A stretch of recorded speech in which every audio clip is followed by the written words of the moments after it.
So hello guys and welcome back to the channel. Today I'm going to show you how to add a PDF file to your documents in Invoice2go. So the first thing you want to do is actually go ahead and open up Invoice2go. Once you're here, you can see all the stuff that you have as an overview. This is some tests I've sent.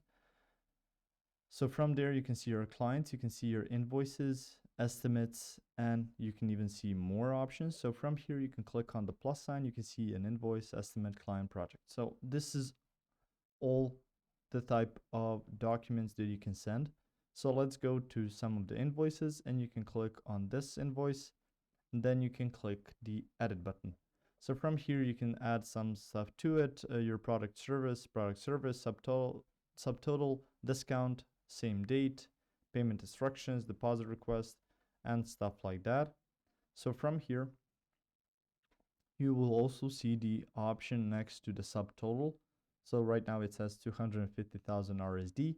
You can click the paperclip, and from within the paperclip, you will see here the recents open up. So this will be your files, and on there you can see a lot of different stuff, from screenshots to some Word files to some other files as well. And you can find on there your PDF files as well that you can clip alongside with this document. So in this case, it would be a sort of test invoice, and you can add a PDF file as maybe a proof of a service that you can send that to your client or yourself so they can pay it.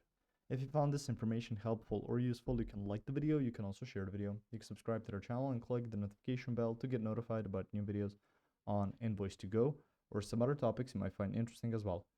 Thank you very much for watching this video, and as always, I will see you guys in the next one. Goodbye.